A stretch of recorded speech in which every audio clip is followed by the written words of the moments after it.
सत्य पर ही आधारित पूरी हिस्ट्री जो है कबीर साहब की सत्य पर आधारित। और अहिल्याबाई होलकर और महाराजा सुहेलदेव गायकवाड़ के हैं, सत्यघाट के नारायणा गुरु सावित्रीबाई फुले जो इस देश की प्रथम महिला अध्यापक है। और उसके बाद पेरियार रामा स्वामीनाथन साउथ में, जिन्होंने कहा था कि ब्राह्मण और कोबरा सांप एक समय दिखाई दे तो हमें कोबरा सांप को छोड़ दीजिए, पहले ब्राह्मण के निपटा दीजिए। तो इसलिए कहते थे कि कोबरा सांप जैसे काटेगा तो अगर वो पोर्शन आप काट दो तो आप बच जाएंगे, ब्राह्मण जब काटेगा तो आपको पता ही नहीं चलेगा और आप मर जाएंगे। इसी प्रकार से छत्रपति साहू महाराज, जिन्होंने आरक्षण का जो शुरुआत किया 1902, देश आज़ाद नहीं था, 1902 में आरक्षण की शुरुआत किया तो जो आज तक चला आ रहा है। इसके बाद जो है इधर आर्यक संघ थे, रामस्वरूप वर्मा थे, जिन्होंने तो आर्यक संघ में ही आपके जगदेव प्रसाद जी शामिल थे। तो आर्यक संघ का उन्होंने किया तो उसमें अब डिटेल में थोड़ा हिंट आपको इसलिए दे रहा हूँ कि इन महापुरुषों को भूलिएगा नहीं। ये लोग जितना कर सके उतना कर किया और आज हमारे आपके बीच में नहीं, तो आगे काम तो हम ही आगे करना है। रामस्वरूप वर्मा, झलकारी बाई पूरी और ज्योतिबा राव फुल्ले जो शिक्षा के जनक कहलाते हैं ना, कि शिक्षा की शुरुआत उन्होंने की, तो बिना शिक्षा के कुछ नहीं हो सकता। और जो है अनवर काशीराम साहब, उन्होंने जो भी किया उनके साथ हमको तो 73 तो अब तो जब तक जिंदा रहे उनके साथ काम करने का मौका मिला। बीच में पॉलिटिकल एक्टिविटीज़ से कुछ अनबन हुई तो मैं अलग हो गया और वो अपना चलाते रहे। उसके बाद नरेंद्र कुमार शास्त्री बनारस में हैं, इन्होंने बनारस जैसे जगह जो बाहर से बच्चे जाते हैं तो उनको जो है पढ़ाई लिखाई के लिए इन्होंने छात्रावास वगैरह का निर्माण किया। ये सब ऐसे महापुरुष हैं कि जो डिवोटी कहिए, समाज के प्रति उनका डिवोटी थे, समाज के प्रति वो समर्पित थे समाज के लिए, अपने ज़िंदगी भर ये लोग किए। और आपको एक नाम है फूलन देवी, आपने सुना होगा, जिसने 21 लोगों को एक लाइन में खड़ा करके मार दिया था। तो आप देखिए कि वो भी एक मिसाल है कि अन्याय अत्याचार सहने से दुश्मन का हौसला बढ़ता है। अगर अन्याय अत्याचार आप नहीं बर्दाश्त करेंगे, रिबफ एंड रिवोल्ट, तो दुश्मन का हौसला गिरता है। उसने एक हौसला कि भाई तुम ही नहीं है ताकतवर, हमारे इसमें, इससे उसको समाज को एक दिशा देने का काम है कि जब तक जियो मान सम्मान से जियो, तो बाद में वो कुछ भी कॉन्स्टिट्यूशनल धारा कुछ भी आवे, लेकिन समाज के लिए एक हिम्मत वाला काम किया, हिम्मत और हौसले वाला। उसी प्रकार से संत तुकाराम हैं और भी तमाम, जैसे किसान आंदोलन में चला रहा है किसानों की भलाई के लिए, पहले 24 रन से महेंद्र सिंह की तरफ है, और किसानों का आज तक चल रहा है, लेकिन अभी उसका कोई हल नहीं निकला। अब चूँकि हमारे पास खेती बाड़ी तो है नहीं, इसलिए जो है बहुत ज़्यादा हम लोगों ने लेकिन प्राइवेटाइजेशन जो है, नहीं निजीकरण जो ज़मीन का है, जैसे अभी प्रोफेसर साहब ने बताया कि जो ज़मीनें हैं वो जो 1916-17 में बात किया था बाबा साहब ने कि भूमि बैंक का, तो अब देश के लिए भूमि बैंक नहीं बना रहे हैं, वो 5 घरानों के लिए भूमि बैंक बन रही है, सारी भूमि उनके पास रहेगी, देश के पास कुछ नहीं रहेगा, देश तो मजदूरी कर सकता है। एक साधारण सी, इसलिए हमने बात आप लोगों के सामने रखी। ये सब अपने परिवार के, अपने समाज के लोग थे और जितना कर पाए उन्होंने किया, और आज वो हमारे बीच में नहीं। तो बुद्ध या अम्बेडकर या ज्योतिबा राव फुल्ले, सावित्रीबाई फुले, इनकी बात को आगे कौन बढ़ाएगा? बाबा साहब रहे 1916 से 1956, 1916 से 1956 50 साल अनवरत संघर्ष किया। किसके लिए? जो शिक्षा, सुरक्षा, संपत्ति, स्वास्थ्य, रोजगार, मान सम्मान से वंचित। 1916 से 1956 50 साल लगातार संघर्ष किया उस समाज के लिए जो समाज जो है SC, ST, OBC, माइनॉरिटीज़ के, क्योंकि शिक्षा, सुरक्षा, संपत्ति, स्वास्थ्य, रोजगार और मान सम्मान से बचे। यहाँ तक कि जब ज्योतिबा फुले ने जब स्कूल खोला तो टचबुल और अनटचबुल का सवाल था। शेड्यूल ट्राइब जो है अनटचेबल था और जो बैकवर्ड में आते थे तो वो टचेबल थे, तो उनको छुआ जा सकता। तो दोनों के लिए तो लोगों को ये कहना था कि आप इसके लिए क्यों स्कूल खोल रहे हो? खोलना है तो आप अपने लिए खोलो, शूद्रों के लिए क्यों खोल रहे हो? तो फिलहाल वहाँ पंचायत हुआ कि भाई तुमको समाज के साथ रहना है कि ये इधर रहना है। तो उनके पिताजी ने कहा कि भाई हमें समाज के साथ रहना, इनको गांव से ही निकाल दिया था। तो आज जब आप अच्छा काम करेंगे तो आपको कोई गांव से निकालेगा नहीं, क्योंकि संविधान, तब संविधान था नहीं। तो जो कह देते थे यहाँ का जो ब्राह्मणवाद या मनोवाद की जो व्यवस्था है, जो सोशल सिस्टम है इस देश की, तो सामाजिक व्यवस्था के अंतर्गत आपको गांव से बाहर कर दिया, या ये कह दिया कि राजा कोई गलती ही नहीं करता, चाहे जो अपराध कर दे, क्षत्रिय जो अपराध कर दे कोई गलती, ब्राह्मण अपराध करता ही नहीं, जो भी काम करता है उसको अपराध की श्रेणी में नहीं माना जाए। तो जहाँ पर इतना वरदान था इनको, तो वहाँ बाबा साहब को 50 साल 1916 से 1956। और ये भी एक बात मानना पड़ेगा, अगर ब्रिटिश गवर्नमेंट न होती तो शायद इतना वो भी न कर पाते, क्योंकि वहाँ का जो गवर्नमेंट थी तो इक्वलिटी बिफोर लॉ, कानून की निगाह में सब बराबर हैं। राजा रंक फकीर जो गलती करेगा उसको सज़ा निश्चित मिलेगी। और इसी कारण जब पहले वहाँ के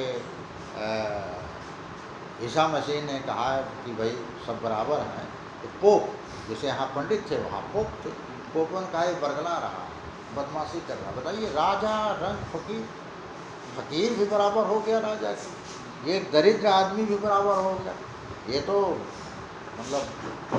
मतलब बगावत कर रहा है। तो ईसा मसीह को लटका दिया। और अब आज जब समझ में आई लोगों को, कहते हैं हाउस ऑफ गॉड, चर्च को हाउस ऑफ गॉड कहा जाता है। बड़ी विपरीत विचित्र स्थिति है। कहीं से भी कोई व्यवस्था परिवर्तन की बात जब उठी है तो उसको इसी तरह से उसको, अब भाई अच्छे या बुरे चाहे जो भी, गांधी जी आंदोलन के अग्रणी थे, हम गांधी जी को भी नहीं बचा सके, उनको गोली मार दिया लोगों ने, यहीं के लोगों ने मारा ना। ईसा मसीह को उसी के देश के लोगों ने मारा, कोई दूसरा दुश्मन तो मारा नहीं।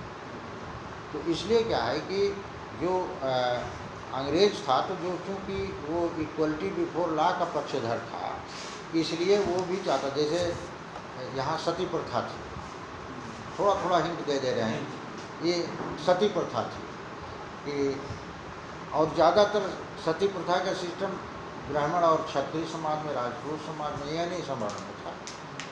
तो उसमें यह था कि यदि पति मर जाता है तो उसको सती हो जाना है, और उसको समझा बुझा करके अगले जन्म को सुधार के लिए हो जाएगा, तो उसको जला देते थे।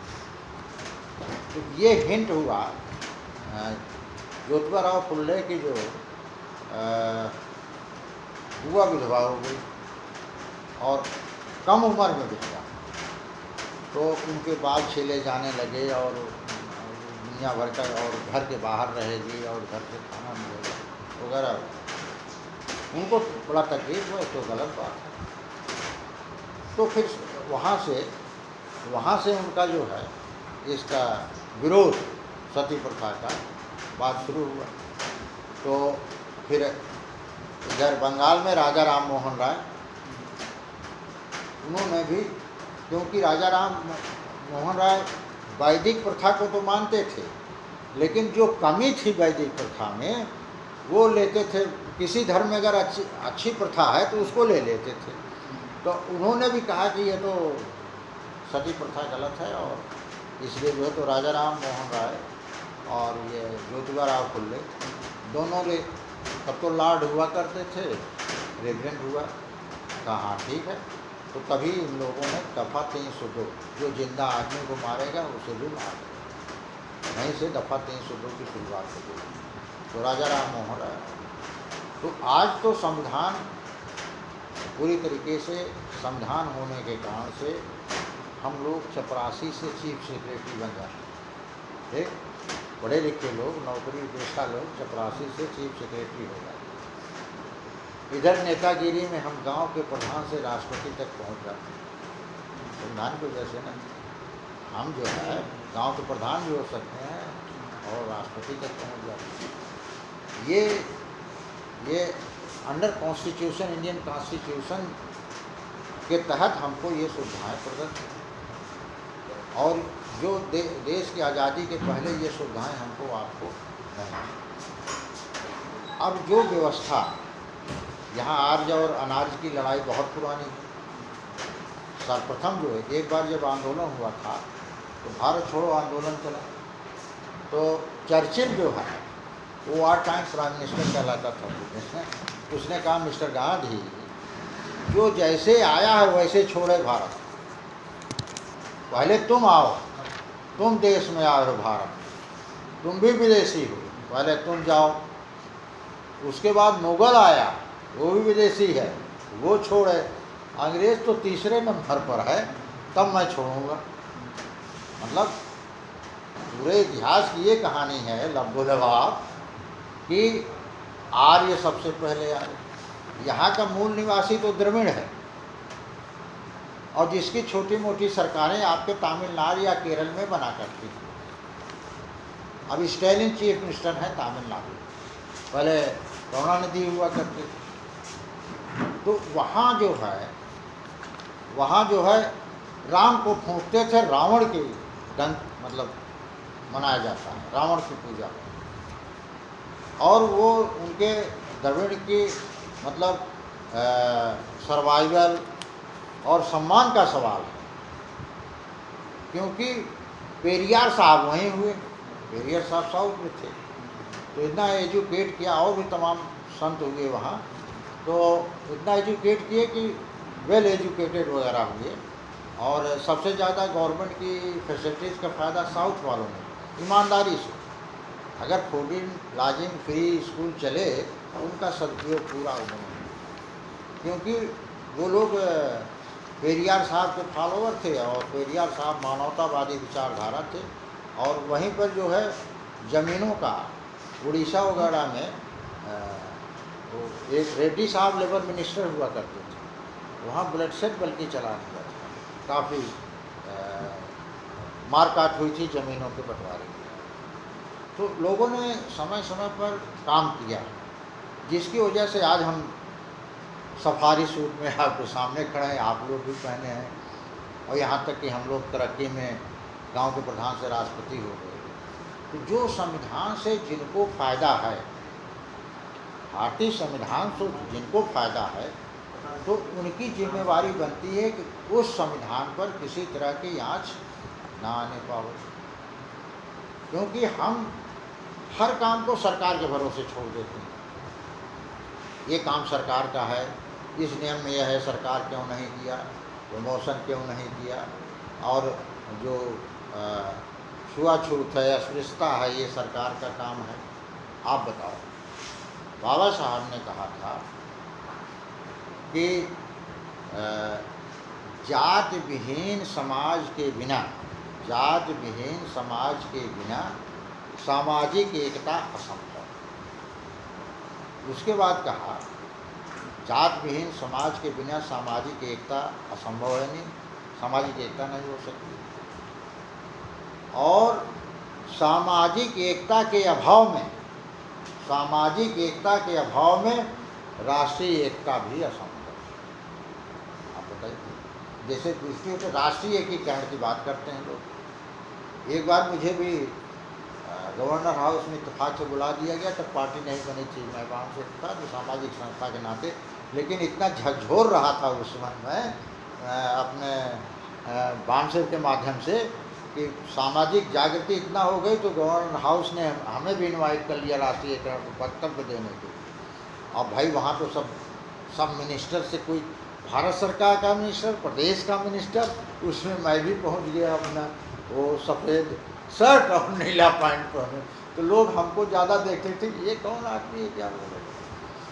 रेड्डी साहब गवर्नर थे, सब लोग राष्ट्रीय एकीकरण पर बोलते चले गए। उसमें महारानी दोहरे भी थी, जिंदा थी, अब तो मर गई। तो बड़े बड़े जो वहाँ पर काफ़ी बड़ी बड़ी हस्तियाँ थी, मेरा भी नंबर आ गया वो। हमने कहा भाई जो इस देश में जो उसमें अच्छी भाषा मैं नहीं जानता था, तो मैंने कहा यहाँ इस देश में जो करप्शन है, गलतियाँ हैं, वो टॉप से शुरू हुई। नीचे वाला तो डर के मारे गलती करेगा ही, करप्शन फ्रॉम द टॉप। तो मैं महामहिम से चाहूँगा कि जो अपने नाम के पीछे रेड्डी लिखे हैं उसको माइनस कर दें। ये असमानतावादी व्यवस्था का सूचक है उपनाम। कोई रेड्डी लिख रहा है, कोई चौबे लिख रहा है, कोई पांडे लिख रहा है, कोई सिंह लिख रहा है, हैं? और हम लोग भी लिखते हैं, रावत लिखते हैं, अर्मा वर्मा सब। हमने कहा ये अगर ये पूंछ काट दीजिएगा तो जातविहीन समाज की प्रणाली शुरू हो जाएगी और धीरे धीरे सामाजिक एकता आ जाएगी। जब सामाजिक एकता आ जाएगी तभी राष्ट्रीय एकता संभव है, तभी राष्ट्रीय एकीकरण पर विचार गोष्ठी संभव है। बहुत भाई हमारे जो मिनिस्टर वहाँ थे, जो शेड्यूल कास्ट थे, बैकवर्ड थे, उन्होंने तो तालियां खूब बजाई। हार्वर्ड ने कब बजाया धीरे से, तो वो इसलिए कि भाई अब हम तिवारी पांडे नहीं लिखेंगे तो कैसे लोग जानेंगे, सिंह राजपूत नहीं लिखेंगे तो कैसे लोग जानेंगे। तो लिहाजा वो जो है, जब हमने पूंछ काटने की बात कही तो बड़ा अच्छा लगा। फिर बाद में लोगों ने उसका इस्तेमाल किया, लेकिन हमने महामहिम में वही तो कहा, हमने कहा यहाँ तो गलतियाँ टाप से हैं।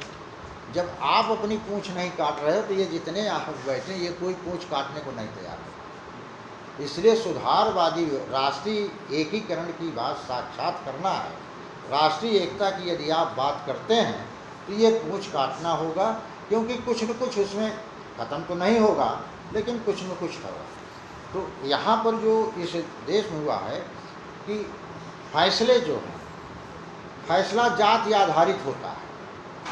अगर वही जुर्म करिए तो शेड्यूल कास्ट का तो तगड़ी सज़ा है, वही वो करेंगे, अरे भाई ये तो बड़े आदमियों को शौक है। भाई जो राजे महाराजे हुए थे तो वो क्या है, ताल्लुकदार वगैरह ये सब तमाम यूँ कहिए कि रंडी बाजे थे। मतलब वो राजा नहीं, वो छत्री नहीं जो रंडी बाज न हो, और उसको सर्टिफिकेट ये सामाजिक व्यवस्था के टॉपर लोग दे दिए थे कि ये जायज़ है, सर्टिफिकेट दिया, सती प्रथा को जायज़ कर दिया। यहाँ तक कि जो पहला बच्चा होता था उसको मंदिरों में दान लोग करते हैं, तो लड़का हो या लड़की दान की, लड़का को दान कर दिए तो जा करके बंडा हो जाएगा, ना मठाधीश हो जाएगा। लड़की को दान करते थे तो जब तक रहती थे तो वहाँ छोटी रहती थी, नहीं तो कभी पंडे इस्तेमाल किए, उसको देवदासी प्रथा करते थे, देवदासी प्रथा थी। नहीं तो फिर वो उसको बेच भी देते थे, लड़की को पंडे लोग बेच भी देते थे। यही कारण है कि जहाँ टॉप के धर्म स्थल, चाहे बनारस हो, चाहे अयोध्या हो और चाहे वृंदावन, यहीं आपको तवायफ या रंडियाँ मिलती हैं, जिसका देश की आज़ादी के बाद सुधारवादी व्यवस्था इनको घर द्वार खेती बाड़ी के लिए कुछ हेल्प हुई और काफ़ी इसको समापन के लिए, वेश्यावृत्ति को समाप्त करने के लिए काफ़ी प्रयास किए गए। तो आज इन हालातों में कि जो लोग हमें शिक्षा, सुरक्षा, संपत्ति, स्वास्थ्य, रोजगार और मान सम्मान से वंचित किए थे, आज उन्हीं की सरकार है, केंद्र में भी है और प्रदेशों में भी है, ये इनके प्रकट दोनों सदन में। और हमारे लोगों के अंदर जो है मेंटल स्लेवरी, मानसिक गुलामी आज भी बैठी हुई। हम डॉक्टर, इंजीनियर, वाइस चांसलर ये वो ज़रूर हो गए, लेकिन हम MBBS करके आते हैं तो बजरंगबली, अरे भाई ये तो पहाड़ उठा लेते थे, तुम कम से कम मरीज़ ठीक करो। और पाकिस्तान के सामने पेशाब छूटती है, चाइना के सामने पेशाब छूटती है। अगर दुनिया भर कहते हैं ना शंकर जी की 3 आँख हैं, हम मानते हैं भैया 3 आँख हैं, तो शंकर जी कैसे नहीं देख पा रहे हैं कि आतंकवादी घुसे आ रहे हैं? उनके पास तो 3 आँख है। तो लिहाजा इनके जो है, इन्होंने आपको देखिए अशिक्षा, हमारे लोग पढ़े लिखे नहीं थे तो उन्होंने कहा नीम के पेड़ में भगवती माई है, तो आपने पूजना शुरू किया। तो अशिक्षा से अज्ञानता, अशिक्षा से अज्ञानता, अज्ञानता से अंधविश्वास, अशिक्षा से अज्ञानता, अज्ञानता से अंधविश्वास, और अंधविश्वास से मानसिक गुलामी, अंधविश्वास से मानसिक गुलामी। और जब मानसिक गुलामी आपके प्रवेश कर गई, मानसिक गुलामी के बाद अशिक्षा से अज्ञानता, अज्ञानता से अंधविश्वास, और अंधविश्वास से मानसिक गुलामी, और मानसिक गुलामी के बाद आप इंसान नहीं रह जाते हैं, वस्तु। फिर वस्तु जब आप हो गया तो आप अपने आप कुछ करते ही नहीं। भाई आप मानसिक गुलामी के बाद आप वस्तु हो गए हैं, तो PhD हैं, प्रोफेसर हैं, मास्टर हैं, पहलवान हैं, पढ़े लिखे हैं, और लेकिन आप मानसिक गुलामी के बाद जब आप वस्तु हो गए तो आप शून्यता को प्राप्त हो जाते हैं कि हम, तो वहीं पर भाग्य, भगवान, भगवती भी पैदा हो जाती हैं। मेरे भाग्य में था, ये भगवान चाहेंगे कब होगा, भगवती माई रक्षा करेंगे। सबसे भूत प्रेत हमारे शेड्यूल ट्राइब में आते हैं, होगा, बनाया उन्होंने, पालन हम करते हैं, तो भाग्य, भगवान, भगवती भी पैदा हो गए। हमारे ये कहने का मतलब कि आज की स्थिति में वस्तु बनाने का प्रोग्राम, वस्तु बनाने का प्रोग्राम यहाँ की जो सोशल सिस्टम उसका प्रोग्राम है, सामाजिक व्यवस्था और जो राजनीतिक आबहवा चल रही है, चाहे स्टेट की, चाहे सेंट्रल की, चाहे जहाँ हो, तो हमको आपको वस्तु बनाने की रणनीति चला रहे हैं। और हम 50 साल का बाबा साहब का, इससे ज़्यादा ज्योतिबा फुले का, इससे ज़्यादा 1902, बहुत पहले की बात है 1902, इसकी बात, इसके पहले भी हम लोगों के बहुत से राजे महाराजे हुए हैं, सब हम भूल गए अपना अस्तित्व ही, क्योंकि हम ये भूल गए कि हम इस देश के राजा थे। जब ये लोग नहीं आए थे तो कौन राजा था? यही द्रविड़ तो राजा थे, हमारे पूर्वज। हम ये भूल गए कि राजा थे। हम गुलामी करते करते, हम मानसिक गुलामी जब आ गई तो हम वस्तु का जो है अपने को बस समझते कि हमारे लिए कुछ में होगा, जो भाग्य में होगा, ये बाबूजी करेंगे, जो साहब करेंगे, जो पंडित जी करेंगे। और आपके सामने उन्होंने, जैसे बच्चों को जब रोता है तो उसको हम घुनघुना नहीं पकड़ा देते, खिलौना कि भाई ये बाज रहा, बच्चा चुप हो जाता। उन्होंने 33 करोड़ देवता 86 करोड़ देवियाँ बना दी आपकी राहत के लिए, या आपकी रक्षा के लिए। ये 33 करोड़ देवता 86 करोड़ देवियाँ आपकी मदद करेंगी, दुख में, सुख में, भुखमरी में, बाढ़ में, धूप में, सारे संकट में ये आपके 33 करोड़ देवता 86 करोड़ देवियाँ खड़ी गई। ये आपको मानसिक गुलामी को बनाए रखने के लिए आपको 33 करोड़ देवता 86 करोड़ देवियाँ देगी। और चूँकि हमारा पूर्वज पढ़े लिखे नहीं थे, हमने विश्वास कर लिया, अरे हाँ बिल्कुल हमारे ये सहायक हैं, हमारे ये पूर्वज हैं। हम अपने पूर्वज को, मैंने थोड़ा सा हिंट किया, हम अपने पूर्वजों को तो भूल गए, लेकिन इनके पूर्वजों को आज भी हम पकड़े हैं मजबूती से। भाई अगर हम गंगा नहाने नहीं जाएंगे तो कोई FIR दर्ज करेगा? तो संविधान है, नहीं जाते, कोई बहाना, हम बीमार हैं, पेट खराब है, हमको ये जाना है, हाँ? लेकिन नहीं, बिना अगर सही बात ना होती तो लोग इतना क्यों मानते, क्यों जाते। पढ़ा लिखा जाता है, चाहे होटल में रहता है, वो रहता है तो वहीं बंधे पर पड़ा रहता है, टट्टी पेशाब में।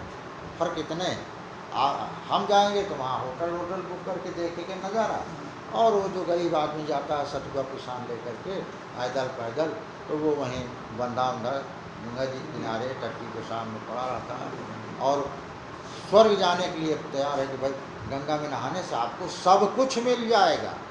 देखिए, आपको शिक्षा, सुरक्षा, संपत्ति, स्वास्थ्य, रोजगार, मान सम्मान दिया गया, लेकिन आप गंगा में नहा लेंगे तो आपको शिक्षा, सुरक्षा, संपत्ति, स्वास्थ्य, रोजगार, मान सम्मान, ये आपके दिमाग में बैठा।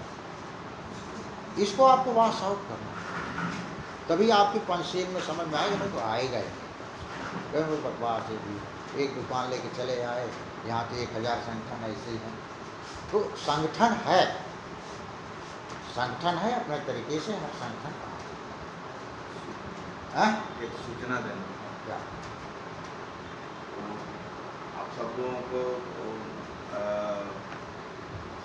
नाश्ता के लिए था, आप नाश्ता कर लिए हैं या घर से करके आए? नहीं ठीक है, अभी चलने दीजिए फिर खाना मिलेगा।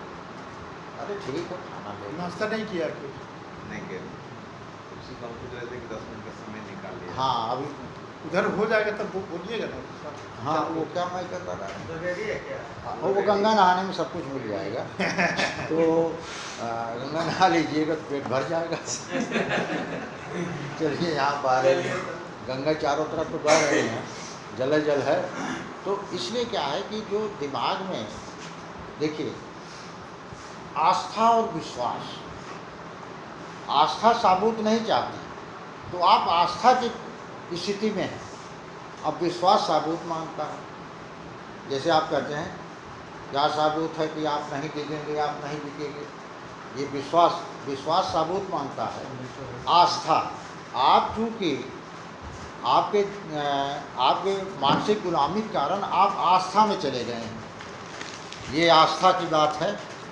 मंदिर मस्जिद जो भी है, आस्था की बात है, आप उसमें आस्था की पोजीशन में हैं, और आस्था जो है तर्क वितर्क नहीं मानती। जैसे कहते हैं 37 करोड़ 86 करोड़ देवियों के जो देवी देवता हैं, इस पर कोई तर्क वितर्क नहीं होगा, आस्था है आप, वो एक्टिव हैं कि नहीं है इस पर आप नहीं चर्चा कर सकते, करेक्ट। तो इसीलिए जो आपका जो अंधविश्वास को लगातार बढ़ावा मिल रहा है, अंधविश्वास फैलाया जा रहा है, तो अंधविश्वास जितने फैलाएंगे तो आपको उतने तो अच्छा लगेगा।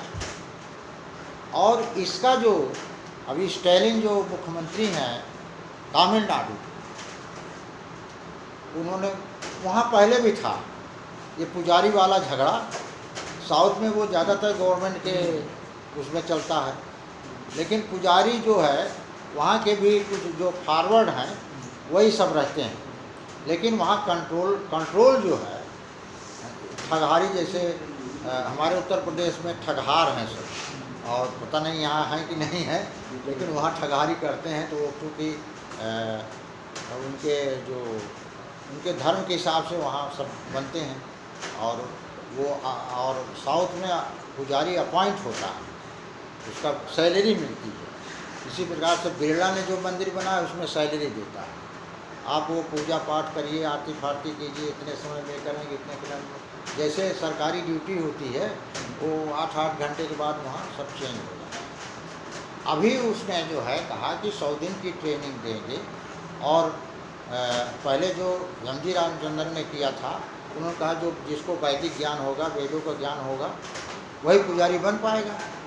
तो जो वहाँ के शेड्यूल कास्ट, शेड्यूल ट्राइब या द्रविड़ जिसको कहते हैं, यहाँ ट्राइब कहते तो वहाँ द्रविड़ कहते हैं, तो उसने निकाला है कि 100 दिन की ट्रेनिंग देंगे और उनकी पोस्टिंग मंदिरों में होगी।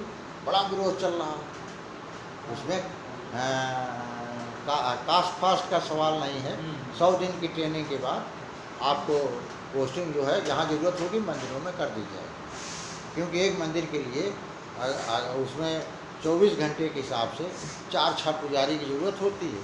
तो उसमें अब उसका विरोध हो रहा है। दूसरे लोग तो ट्रेनिंग करके आएंगे, दूसरे लोग जो व्यवस्था पुरानी थी कि वैदिक ज्ञान होना चाहिए, वेदों का ज्ञान होना चाहिए, तभी वो बन सकता है। तो अब ये है कि वहाँ उसके खिलाफ आंदोलन चल रहा है। तो उसमें क्या है कि ब्राह्मणवाद पर या मनुवाद पर द्रविड़ का हथौड़ा अब वहाँ तो चल रहा है मुख्यमंत्री साहब में, इसलिए कोई दिक्कत नहीं। तो क्या है कि हम इसलिए आपको बता रहा हूँ कि ये तरह तरह की चालें चलेंगे। जब भी अच्छा काम करेंगे विरोध करेंगे और आपको अपमान भी करेंगे। हमने भी जब 73 से शुरू किया था और 94 अप टू द गवर्नमेंट, तो बहुत सब मान सहे प्लेटफार्म पर सोए, कोई दफ्तर नहीं देता था, कोई किराए का मकान नहीं देता था, पता लग जाए उसको। तो तमाम दिक्कतों के बाद जब मेहनत किया गया तो वो आपका एक शक्ल में सरकार बनी। अब सरकार बनने के बाद जो है वो क्या है कि उनका काम नहीं चल रहा था। जैसे ब्रिटेन में दोबारा क्रांति हुई थी। एक बार क्रांति हुई तो सब लोग जो है ब्रिटेन जो है आ गया पावर में।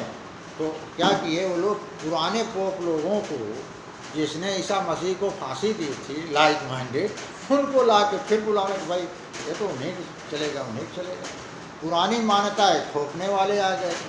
तो वहाँ दोबारा क्रांति हुई, ब्रिटेन में दोबारा क्रांति हुई। कहा नहीं ये पढ़ा लिखा नहीं, तगड़े से जो है क्रांति हुई। बहुत से मारे गए, ज़्यादातर पढ़े लिखे मारे, क्योंकि खुरापात इन्हीं दिमाग में होता।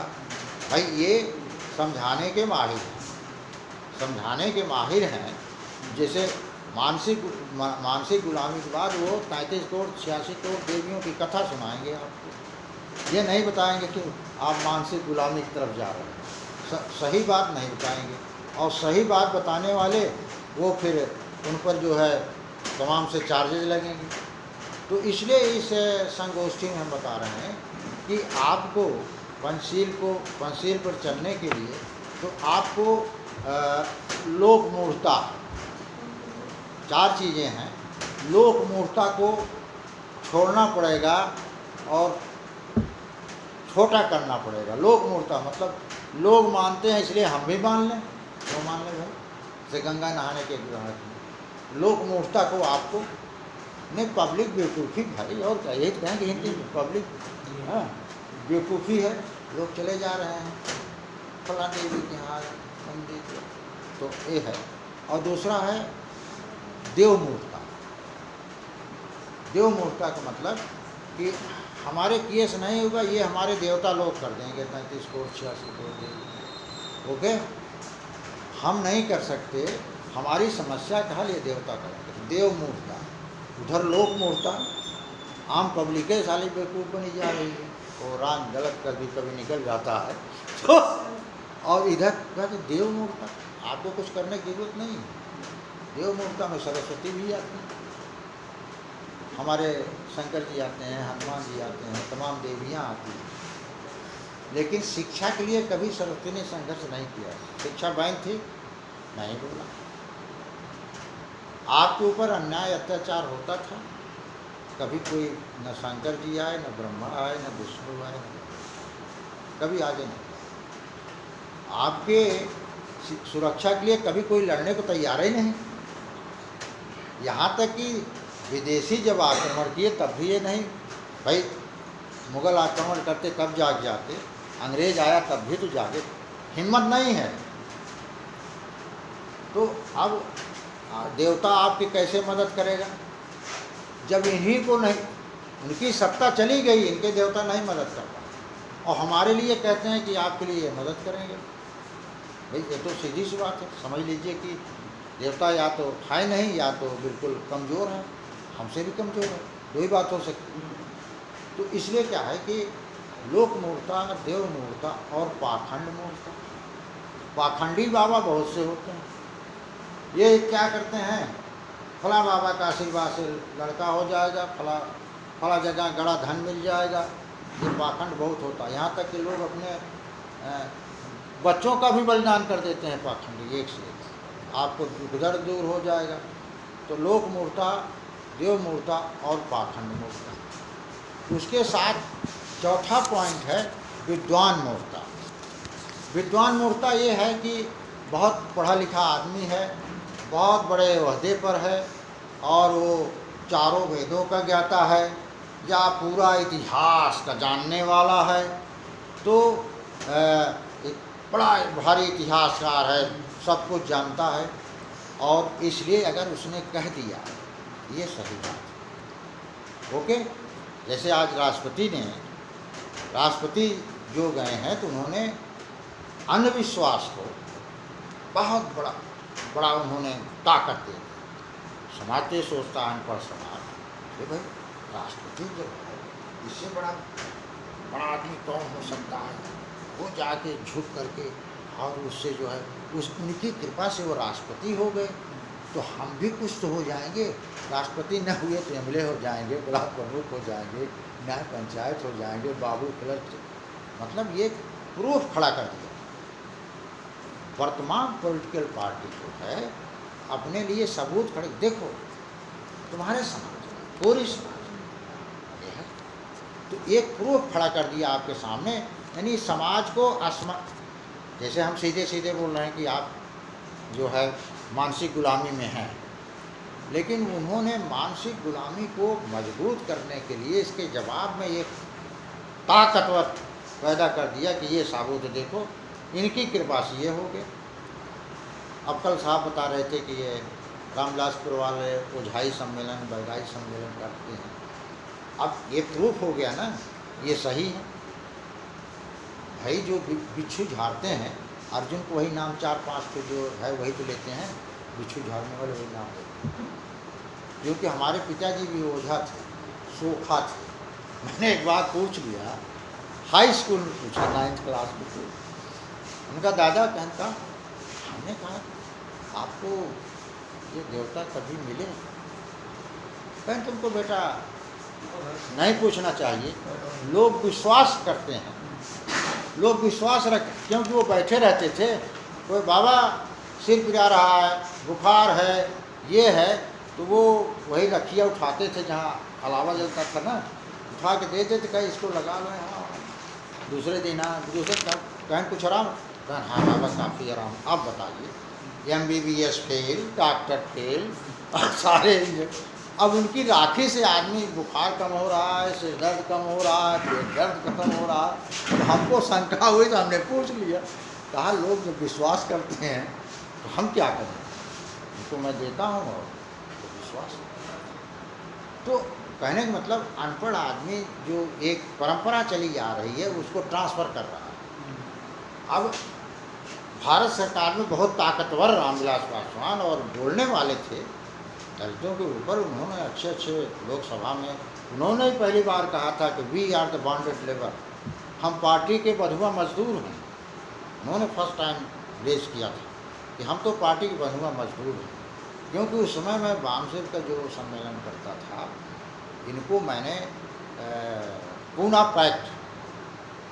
पैक्ट में भी बुलाया, और हम जब एकांत में तो पूछते थे तो उन्होंने मन से कह दिया कि हम तो बंधुआ मजदूर हैं, पार्टी का जो आदेश होता वही पालन करते हैं। राइट और रॉन्ग का हमें कुछ कहने का करने का अधिकार नहीं, क्योंकि तब जवान भी थे, जरा खरखर थे, लड़कों की तरह नहीं थे, खरखर थे। तो जब पहुंचा उनको तो उन्होंने कहा कि भाई हमें तो गलत सही का तो कोई अधिकार नहीं। तो अब हमको आपको ऐसे संगठन की ज़रूरत हो जहां आपका अधिकार हो कि राइट और रॉन्ग। जैसे भाई साहब ने कहा भगवान, मैंने कहा महामानव, डॉक्टर साहब ने कुछ भगवान के ऊपर कहा कि ये एक उपाधि है। मैं इस पचड़े में नहीं पढ़ना चाहता, लेकिन हम जानते हैं कि इंसानियत के सबसे बड़े आदमी थे, इंसानियत के सबसे बड़े पक्षधर थे, इसलिए हमने महामानव कहा। तो इसलिए क्या है कि जो ये चीज़ें आपको रोक रही हैं, जैसे हम कहते हैं कि दुनिया में, एशिया महाद्वीप में या वर्ल्ड में पंचशील का झंडा फहरा रहा, जहाँ हम पैदा हुआ जहाँ से वहाँ डिम है या इसकी वक़्त नहीं। पंचशील झंडा फहराने का मतलब है कि आपकी पंचशील की सरकार हो, लेकिन सरकार तो छोड़ो, हम भिक्षा के लिए लाइन लगाए हुए, देने वाला समाज वो मांगने की ही लाइन में है, तो इसलिए पंचशील की ज़रूरत है। बाकी इसमें भाई बाबा साहब ने 50 साल संघर्ष किया तब पोजीशन बनी। ज्योतिबा राव आजीवन संघर्ष किए,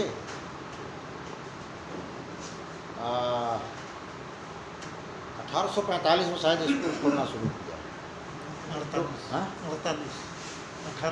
1848 45 में तो एजुकेशन सोसाइटी बाबा साहब ने बनाया था।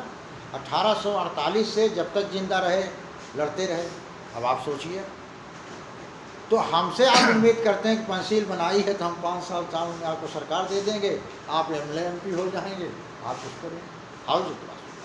तो जहाँ 50 साल संघर्ष के बाद, क्योंकि आपकी लड़ाई अब सीधे व्यवस्था से है, सोशल सिस्टम से है।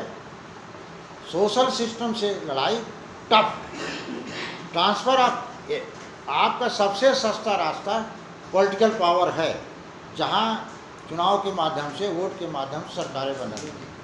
लेकिन अभी जो बदल रही हैं, ट्रांसफ़र ऑफ पावर हो रहा है।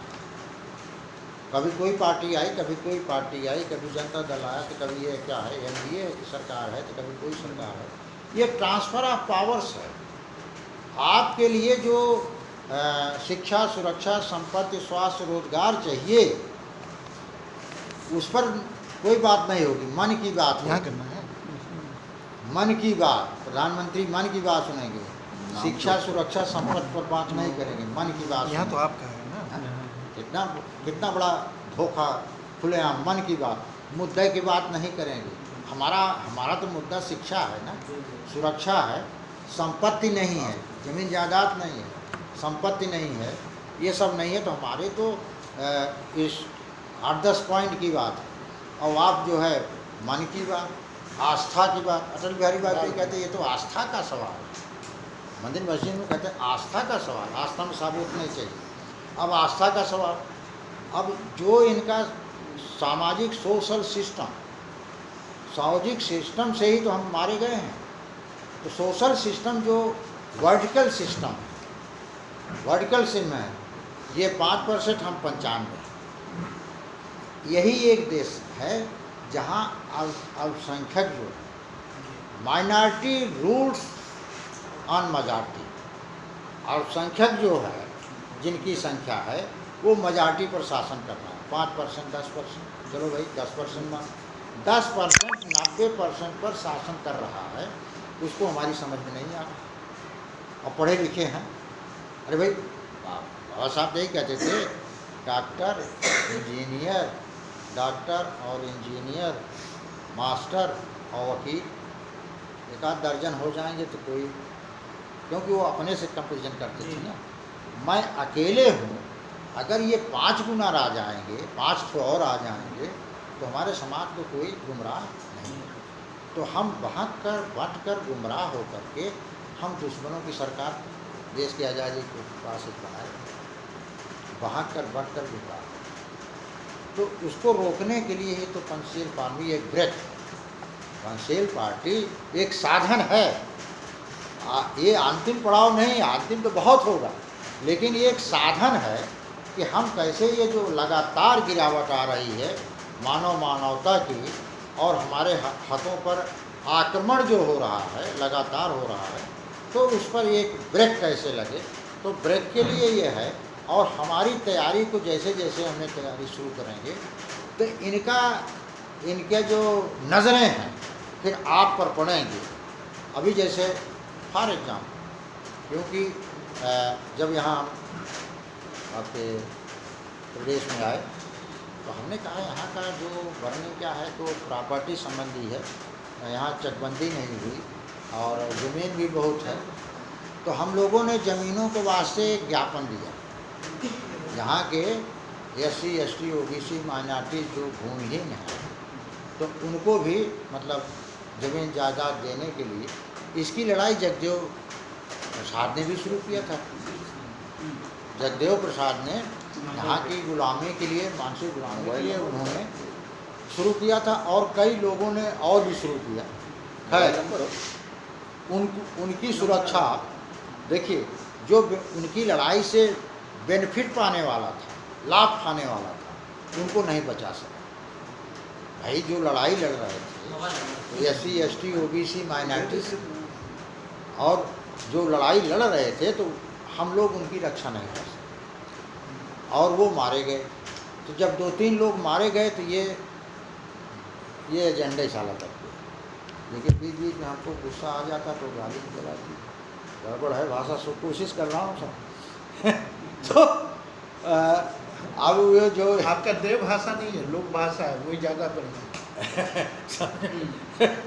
तो अब आप समझिए कि तो आज की स्थिति में हमारे बहुत से साथियों, यहाँ के लोगों ने कहा भाई इस आंदोलन को बहुत पहले शुरू किया गया था और काफ़ी लोग मार दिए गए। यहाँ तो तमाम घर घर सेनाएँ हैं, ये भी पहचानना बड़ा मुश्किल है, घर घर ये है वो है दुनिया भर की। हम कहा नहीं, हम तो अहिंसावादी हैं, हिंसात्मक काम तो करते नहीं, और अहिंसा के तरीके से बहुत अस्त्र शस्त्र हैं। संविधान अब उसको साथ देगा, हमारे साथ है। तो ज्ञापन दिया राष्ट्रपति को, प्रधानमंत्री को, गृह मंत्री को, आपके मुख्यमंत्री जी को, गवर्नर को। तो वहाँ जो है अपना उनके मंडल में अपने उनके आपस में डिस्कशन हुआ होगा इस प्रकार से, क्योंकि ज्ञापन जितने जाएंगे वो सब प्रधानमंत्री के पास जाते हैं। कहीं भी दीजिए वो घूम फिर के जाएगा प्रधानमंत्री के पास, गृह मंत्री के पास। जब गया तो वहाँ आपस में देखा होगा। अब आप समझ लीजिए कि उसका ये रिजल्ट हुआ कि जहाँ जहाँ चुनाव होने हैं वहाँ हमारी जो डिमांड बिहार के लिए थी, वहाँ वो काम थोड़ा थोड़ा शुरू कर दिया, ये असर हुआ। तो अब ये है कि यहाँ पर हमारी तैयारी है कि हम यहाँ भी ज्ञापन देने की है, और पता नहीं तैयार होगा तो दे दे। अब देखिए आप, मैं इसलिए पेपर भी लाया, ये 10,000 बेघर परिवारों को पट्टे पर ज़मीन देगी सरकार। स्लेब मिलेंगे ना 10,000, तो 10,000 लोगों को। हमारा तो है कि क्रेडिट, जैसे उनकी सरकार है, लो भाई क्रेडिट कि हमने गरीबों के किया वो पाओ। लेकिन हमारे समाज का, हमारा संघर्ष से ये कहते हैं ना, discussion for the sake of discussion नहीं होना चाहिए। Discussion must be result oriented. आपका डिस्कशन रिजल्ट की तरफ जाना चाहिए, परिणाम तो आप नहीं दे सकते। Discussion for the sake of discussion should not be, और discussion result oriented. Discussion for the sake of discussion नहीं होना चाहिए, discussion for the result oriented, उसका दूरगामी परिणाम दिखाई देना चाहिए।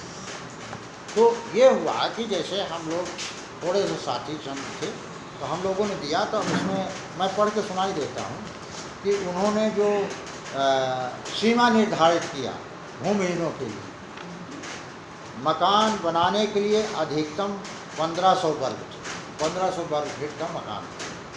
दूसरा है खेती के लिए अधिकतम 1.26 हेक्टेयर। अब जो भी बीघा हो, हाँ, ये कोई हमारे डॉक्टर साहब ज़्यादा बेहतर जानते हैं, अब कम दे रहे हैं, लेकिन 1.26 हेक्टेयर ज़मीन उसको खेती की। मकान 1.26 हेक्टेयर का मतलब हो गया 3 एकड़। हाँ चलो बहुत है, ये तो हम तो कहते हैं 1 एकड़ ही बांट दें बिहार में, उसको करें। चलिए 1.26, आधे एकड़ से अधिक 2 हेक्टेयर से कम क्षेत्र के तालाबों को व्यक्तिगत पट्टे पर 10 साल के लिए उसको दे दीजिए। नो टेंडर, 10 साल के लिए।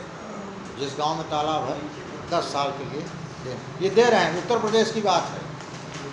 और उसके बाद है 2 हेक्टेयर से अधिक बड़े तालाब जो झील टाइप, तो पट्टे समितियों के पक्ष में किए जाते हैं। तो टेंडर होता है, उसका नीलामी होता है, तो उसको कर। बहरहाल एक जो हम लोगों ने ये बहुत बड़ी जीत है बिहार समझे? की धरती पर। ये तो- डिमांड बना था, लेकिन उत्तर प्रदेश सरकार ने इसको लागू कर दिया। इसके लिए हम लोगों को अब उन्होंने ये इंस्ट्रक्शन आरक्षक वाले ने गुप्त रूप से जहाँ जहाँ चुनाव हो तहाँ इस सिस्टम को लागू, क्योंकि हम तो हर स्टेट से चाहेंगे, हर स्टेट में दिलवाएंगे। आजकल तो कंप्यूटर लैपटॉप दुनिया भर की सुविधा है, कोई प्रॉब्लम नहीं। आदमी वहाँ का होना चाहिए। अगर हमको कर्नाटक से भेजना है तो कर्नाटक का आदमी होना चाहिए ऐसा। और हमने ढूंढ लिया है हर स्टेट से एक एक आदमी जो बहादुर हैं, हिम्मत वाले हैं, उनको छोड़। तो हम कहते हैं कि संघर्ष जो है न हारता है न जीतता है। ये हारता भी नहीं है और जीतता भी नहीं है, क्योंकि आप एक चीज़ को पा लेंगे फिर दूसरी चीज़ पैदा हो जाएगी। आज जो है तो इसलिए समस्याएं ये अनंत है, तो आपका संघर्ष चलता रहेगा, कुछ मिलता रहेगा। ये हारता भी नहीं है न जीतता है। तो हम मान लीजिए अगर दिए कुछ न मिलता तो हम क्या कर लेते, हार बैठ के थोड़ी। हमने कहा फिर एक बार देंगे। तो इसलिए संघर्ष जो है अनवरत। हमने इनिशिएशन जिसको कहते हैं, प्रस्तावना जिसको कहते हैं, इनिशिएट किया। अब कंटिन्यू इन द प्रोग्राम। अब हमारी ये लड़ाई जो है कंटिन्यूटी रहेगी बराबर। हम यहाँ तो हर महीने रिमाइंडर देंगे ही। इसके बाद हम इस प्रॉब्लम के लिए सिग्नेचर अभियान, क्योंकि अभी तो हम 4-6 लोग दस्तखत किया भेज, चलो भाई उसका रिकग्निशन ले लिया भाई। भारतीय पेंसिल पार्टी का रिकग्निशन ही हो गया कि उन्होंने हमारे एजेंडे को उन्होंने दूसरे शब्दों में तो चुरा लिया, या दूसरे शब्दों में हमारे एजेंडों पर गौर। लेकिन हमारे हक में, हमारे समाज के हक में तो गया जो भी जिस तरह। तो अब इसके बाद सिग्नेचर अभियान है। सिग्नेचर अभियान में आपको एक गांव के एक पन्ने पर लिखा रहेगा, टाइप रहेगा, उस पर दस्तखत करा के, और वो जो भी कार्यालय छोटा बड़ा जहाँ है उससे संपर्क करेंगे और उसमें दे के हर महीने एक दिन वो भेजा जाएगा। तो आपके गवर्नर मुख्यमंत्री को तो बाई हैंड ही दिया जा सकता है, बाकी वहाँ का तो बाई पोस्ट हो जाता है। ये जब भी कोई आंदोलन करेंगे तो ये आपका डेमोक्रेटिक सेटअप है। और ये इसलिए है कि कॉन्शसनेस, जागरूक जब तक आपका समाज नहीं होगा तो मास मूवमेंट बनेगा ही नहीं।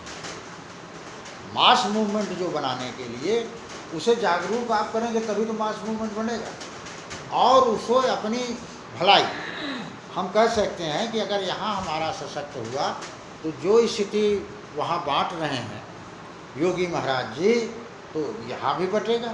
तो उसमें कौन आएगा?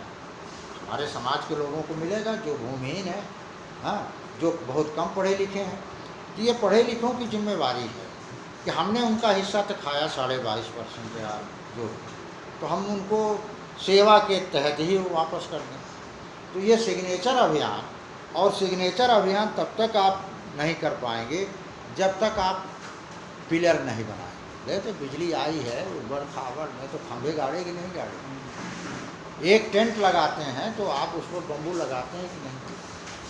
तो आप ही लोगों में से खंभा बनना पड़ेगा भाई। हम आपको बता सकते हैं, रास्ता बता सकते हैं, चलना आपको ही पड़ेगा। बिहार के लोगों को, बिहार की समस्या के लिए बिहार के लोगों को चलना। अब पंसील का जिला स्तर पर जिलाध्यक्ष हो, ब्लॉक या मंडल जो भी हो उस पर हो, गांव सभा हो, गांव सभा में एक हो, ये तो आपके जिम्मे है। हमारी जिम्मेवारी है कि जो जिस लेवल की जिम्मेवारी ले सकता है आप लोगों की, उसमें उतनी, जो प्रदेश की जिम्मेदारी ले सकता है प्रदेश के लिए, जो जिले की जिम्मेदारी ले सकता है जिले की जिम्मेवारी ले, जो ब्लॉक की कर सकता है ब्लॉक के लिए, जो गांव का स्तर पर रहता है। क्योंकि सिग्नेचर अभियान यही एक पावरफुल है अटेंशन उनका खींचने के लिए, जैसे वो हमारे असली मुद्दों को डाइवर्ट कर देते हैं, मन की बात है।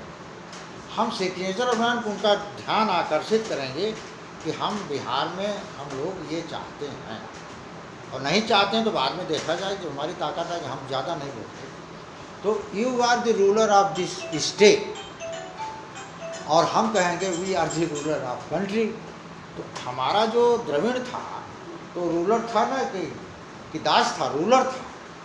हम रूलर की औलाद हैं और आज हम दास बने हैं, मानसिक गुलाम। और मानसिक गुलामी छोड़ने के लिए हमने थोड़ा सा इशारा कर दिया। अभी बहुत से बातें और भी आएंगी, तो क्या वो करें, ब्रेक कर दें क्या? क्या जरूरत है नाश्ता करने की या चलने कंटिन्यू? अरे जो जिसको भूख लगा जाके खा ले। हमको भूख लगा भाई। हाँ ये कोई बात? तो ब्रेक कर देते हैं। हाँ, ब्रेक करते हैं 15 मिनट, सेल्फ सर्विस। ओके, आधा घंटा के लिए ब्रेक है। हाँ। Self service. इनको नाश्ता करना है, आधा घंटा हो जाएगा, 1 घंटा।